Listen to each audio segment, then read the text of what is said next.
Hello, today is April 29th. My name is Ryan Rydell. I am a member of the Church of Jesus Christ of Latter-day Saints, and I am gay and happily married to a man, and he's fantastic. So I'm going to address comments today, specifically one by Sam Smoot and one by No Stopping at 7, and then what one of my siblings sent me for a text message. And so we're going to go with Sam Smoot first. So in my video about Elder Bednar being wrong, he said something, he's like, you're just going to church and participating that way and you're bashing the leadership of the church online. So I need Mr. Smoot to understand that you have to remember that I'm stating kind of facts, and that they are men, that they are fallible, they're not perfect. I'm not saying I'm perfect either, but we can't hold them to a deity type level. So it's fine for that they're wrong. It's perfectly okay that they are wrong people. It's fine that he's wrong. It's just a learning moment. Do I appreciate him for being wrong? I'm glad that he's wrong based on this new revelation. But does that give him a free pass to say whatever he wants about LGBT people? I am attending church, and I do like going to church. And it does not give people a free rein to just make belittling comments towards us.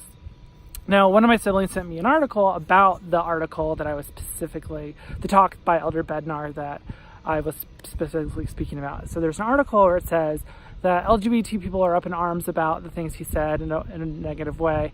And it's written by a heterosexual person who is very much, and it works for the church, and saying that people are blowing it out of proportion. And I have to say, this is justification. Like, you don't get to dictate to me how I get to feel about things.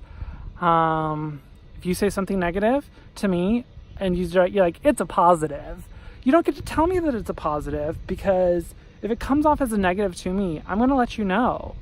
And you don't get to tell me how I feel about things. You don't get to tell me that my feelings are unrighteous. You don't get to tell me, you don't get to use that against me. That's not how the church works. God gives us discernment for us to understand individual understandings about what we have to say about things. And this to me is, clearly that my sibling does not want to have a relationship with me. They would rather be right, and they would rather not understand my point of view. And this is an article that clearly doesn't understand the LGBTQ point of view, and it's very much promoting an anti-LGBT propaganda in light of this new article. I will have the article attached below so that you can read it. I found it very much an advertisement for it's still okay to make fun of LGBTQ people in the light of Elder Bednar. So I don't appreciate that. I don't think that's cool. I don't think it's nice. And again, if I say things to other people, I don't get to choose how they feel about it. Now the third so those are the first two comments. The third comment is by No Stopping at 7.